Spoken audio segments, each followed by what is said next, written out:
Have you ever wondered if you're on the right road in life? Do you have any unfulfilled hopes and dreams? Have you ever wanted to discover your destiny or perhaps uncover your God-given passions in life? We're going to talk about this on today's episode of Ask Dr. Walt. Today, our health includes our mind, our body, and our spirit. Separating medical facts from fiction is the key that leads to wise decisions about our health and well-being. Unpacking the latest research is vital. Doing what works helps us live our best lives today. How can we live longer? How can we live healthier? Let's ask Dr. Walt on Liftable TV. Hi everyone, I'm family physician Dr. Walt Larimore, and I'm delighted you're taking the time to join me in my home office as we continue our discussion about the 10 essentials of becoming and staying healthy physically, emotionally, mentally, relationally, and spiritually. Now, in our previous shows, we've covered the essentials of true health, self-care, reducing sadness, stress, anxiety, depression, forgiveness, relationships, spiritual health, and a positive self-image. And if you haven't seen these, I hope you'll take time to review them. Today, we're going to cover the essential of discovering your destiny, how to nurture your hopes and dreams. And in future shows, we'll cover the essentials of personal responsibility for your health and teamwork in healthcare. Now, in my 40 plus years as a family physician, I've met many who've waited until the twilight of their lives to begin living their dreams. Far too many of my patients and friends put off finding their true purpose, their divinely designed passion or destiny, and have delayed discovering the life-giving power of following God-given hopes and visions. On the other side of the coin, it's been a joy to watch people who find true freedom in not obeying the unrighteous or unbiblical dictates, expectations, and preferences of other people, as these people begin to discover and develop and nurture and nourish the path in life that God designed them to walk. And no surprise, their health begins to improve physically, emotionally, relationally, and spiritually. Why? Because they've discovered a path, a God-designed path that will always result in health, abundance, joy, satisfaction, and blessing. And I want to thank all of you who sent in your questions for this show. I can't answer them all, but I appreciate Kylie and Jordan helping me sort through them and put them in order. At the end of the show, I'm going to tell you how to send in your questions for future shows. But the first one today comes from Blake in Corpus Christi, Texas. He says, I've enjoyed your first few shows, but wonder if you're heading into some sort of new age self-help mumbo jumbo. Blake, I appreciate that. I appreciate the challenge. Thanks for writing it in. And I want you to know that the cornerstone of my writing and my media work is truth. So my emphasis in all of my shows and in all of the information that I discuss with you is it biblically sound and is it medically reliable? And I hope after today's show, you'll see that I'm no fan of mumbo jumbo, okay? So let me start with this biblical foundation. The Bible teaches that each person was meticulously created by their master designer, God Himself. We exist for a reason, and we're loved by our Creator beyond our wildest imagination. We are divinely designed by Him for a purpose. And Jesus tells us this when He stated in John 10:10 that He came to earth so that each of us might have life and that we might have it to the full, that it might be meaningful and abundant. But we each have to choose whether to do life our way or God's way. Do I want to do it my way or do I want to depend upon Yahweh? Every follower of Jesus has the opportunity to discover meaning and purpose in their life. But the secret of discovering meaning and purpose in life is first and foremost recognizing that we're not our own, that we were bought with a price. Everything we have belongs to God. So step one of discovering your destiny is dedicating your life to God for whatever He wills for you. Once you do, you will then discover your calling and your internal identity as God's service and as an ambassador for Him. And look for ever-increasing opportunities to allow you the most freedom in expressing who you are for the glory of God. So Blake, let me tell you my story in this journey. My wife, Barb, and I became followers of Jesus when we were in college. And we thought God might be calling us to either the pastorate or as missionaries. So I applied to seminary and applied to a mission organization. I was sure that was God's will for our life, and both of them turned us down. And my third choice, but I think God's first choice, was medical school. So that's where we headed, and the rest is, as they say, history, or maybe I should say, His story. In the practice of medicine, I found my purpose, and I saw God's ministry flower in and through me. And Blake, you can find the same thing. So our next question comes from Kaylee. Hope I'm saying that right, Kaylee, in San Bernardino, California. Dr. Walt, I'm really wrestling to sort out the difference between what I want to do and what God may want me to do. Any advice? You remind me a lot of the students and the residents in various healthcare professions that I get to work with and ask me quite often, how do I determine God's will for my life? And I tell them, it's easy. To find God's will for your life, just look into His love letter to you, the Bible. And the first thing the Bible tells us about God's will isn't about what to do, but who we should be.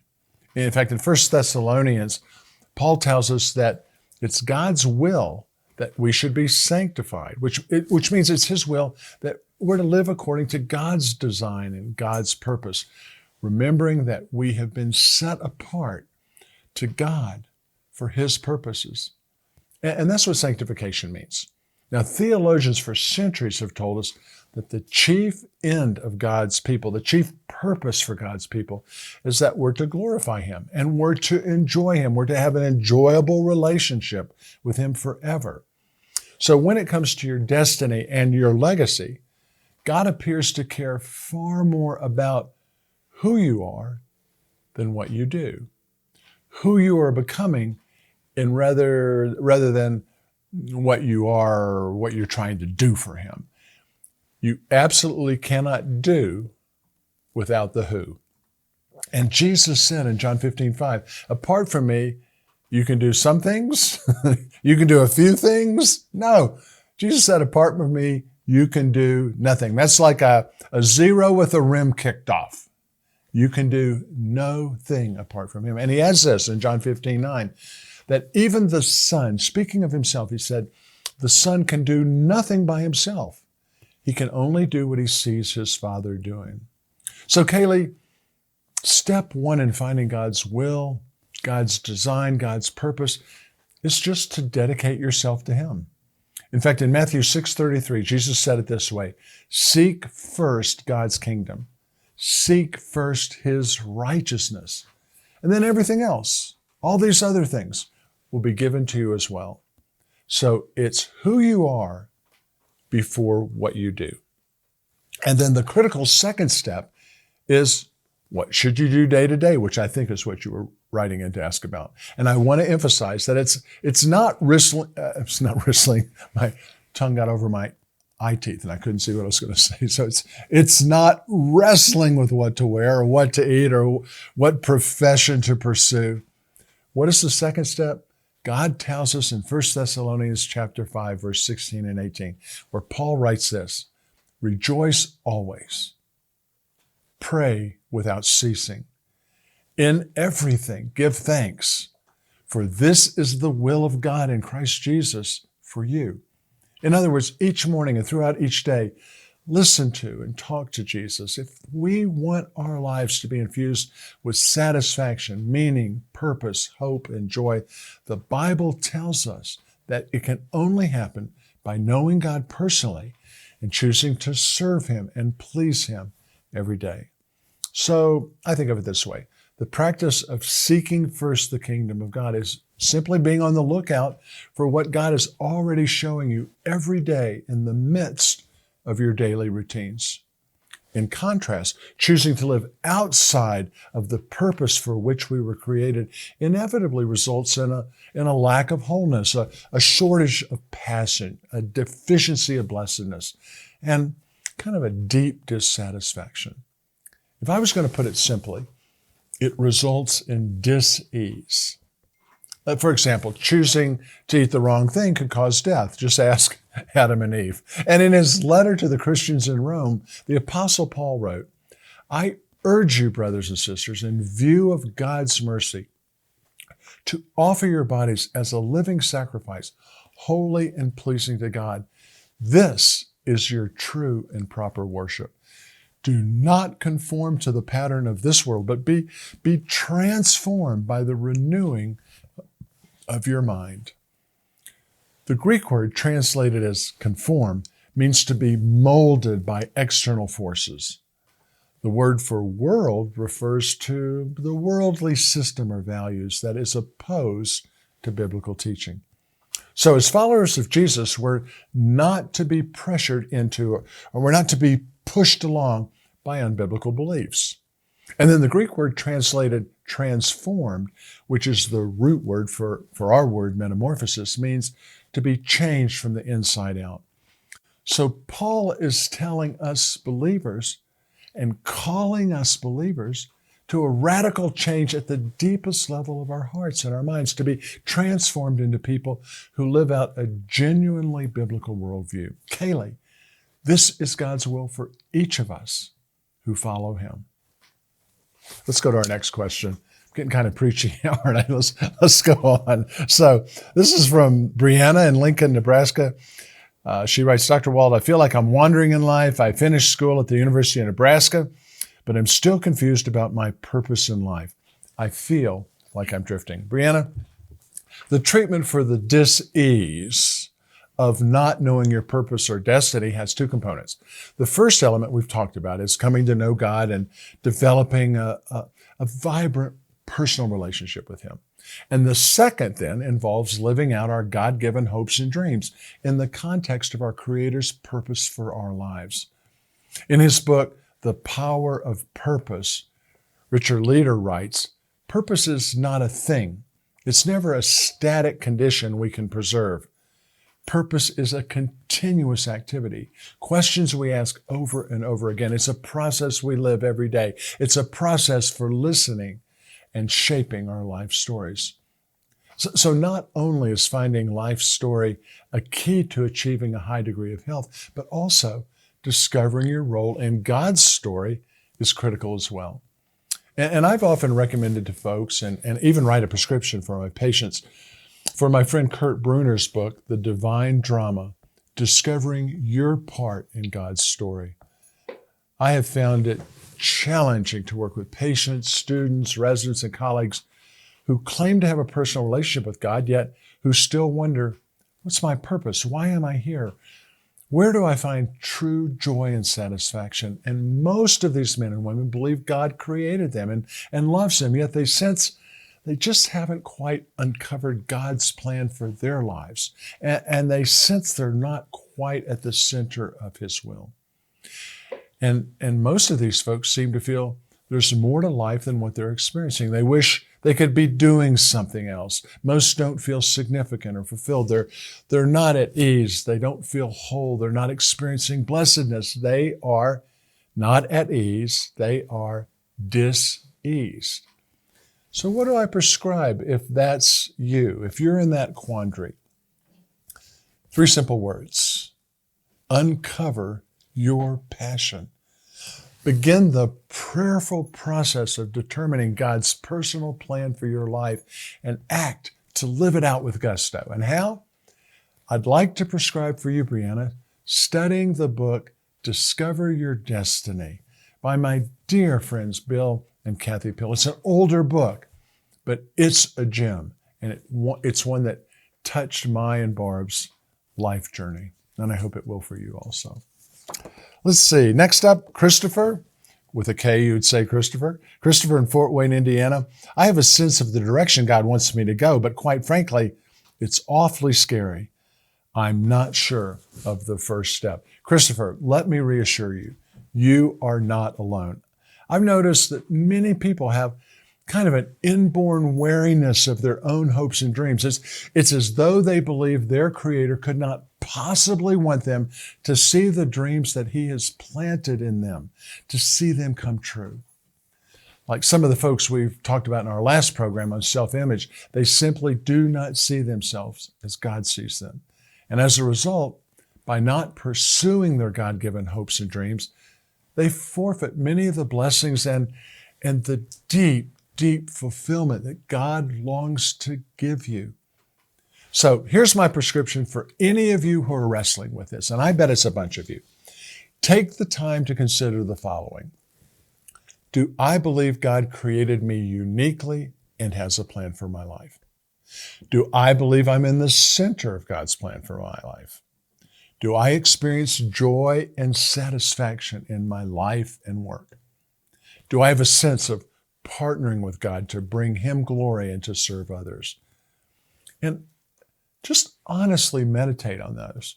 Journal, write out the answers to these questions and to any others that may come to mind. Don't be concerned if it takes a while. It may raise some uncomfortable issues. You don't need to understand everything about God's plan right now. Just write down what God brings to mind. Then think, meditate, and pray about what you think God is calling you to do and to be.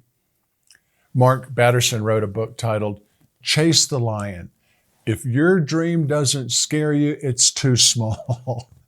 It goes much deeper into this concept. Let me recommend you pick it up. Someone once told me, God anoints all He appoints. He will perfectly equip and empower you to accomplish whatever task He has set before you.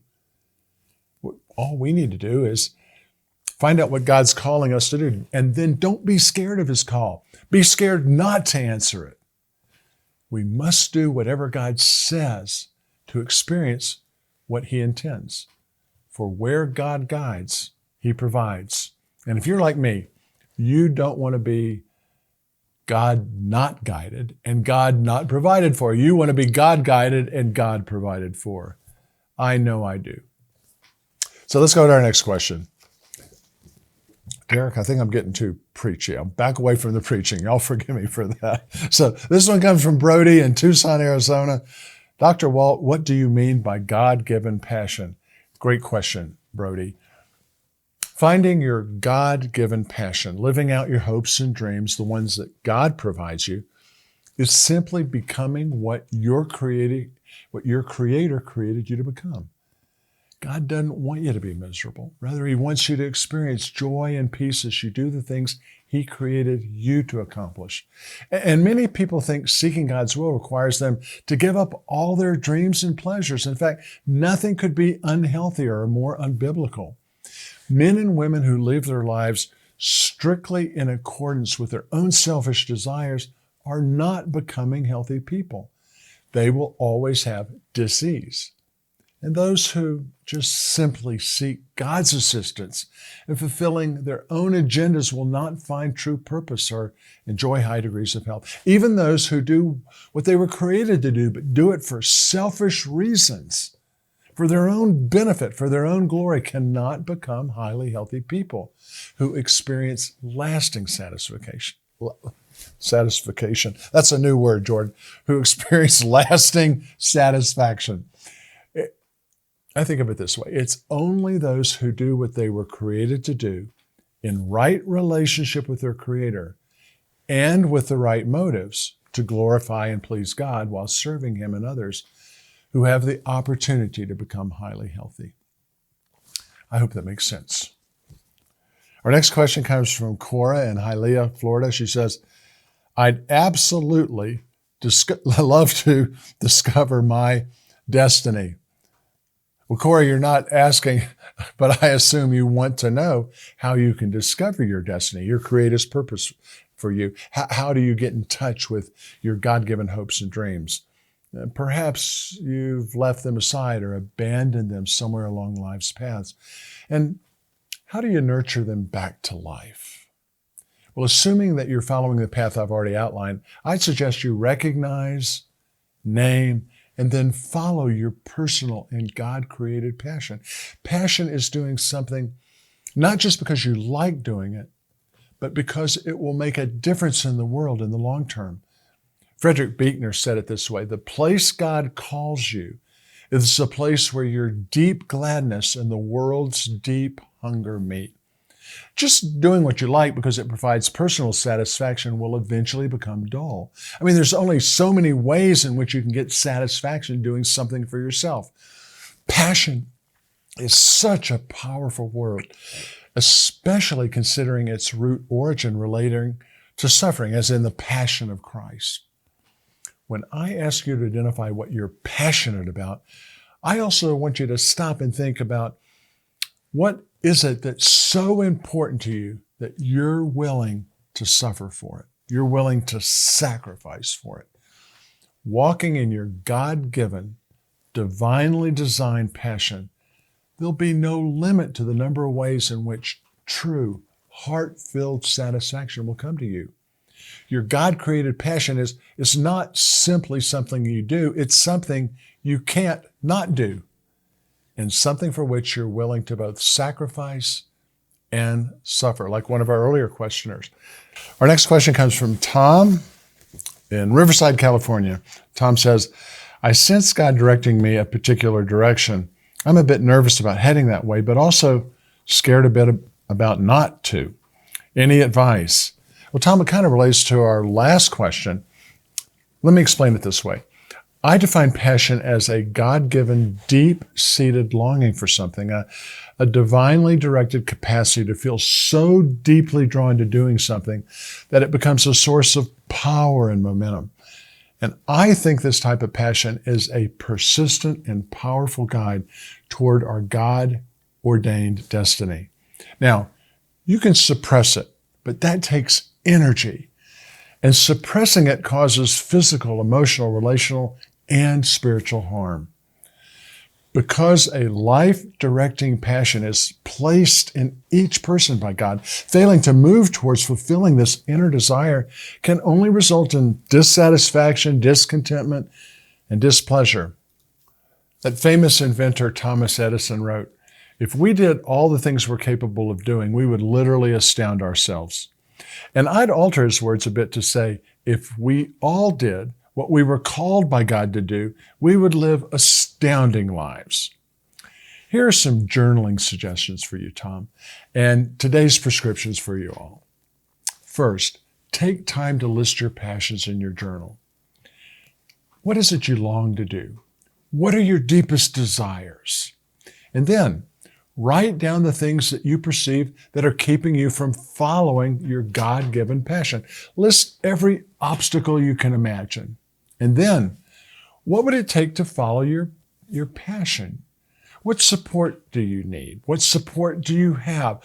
What would you need now and along the way? And if you're having trouble finding your passion, your direction in life, consider taking a walk or spending some time alone with your Creator. Ponder some of the principles we've discussed in other shows. And then in a day or so, watch this program again. Don't expect these principles to make perfect sense, at least not right away. Let this information seep into your soul. Meditate on it, pray about it. And why? Because a passionate sense of purpose and personal destiny is the foundation to higher levels of health. I love what Helen Keller wrote. She overcame blindness and deafness and wrote, life is either a daring adventure or nothing. No matter your age, it's never too late to become the person you were designed to be. A psychiatrist by the name of Boyd Slumoff says, passion is what can change choice into commitment. It is a guarantee of reward that is as everlasting as your participation. Well, our time's almost up for today, and to continue your journey to becoming an extraordinarily healthy person, I hope you'll fill some of the program's prescriptions that I talked about today.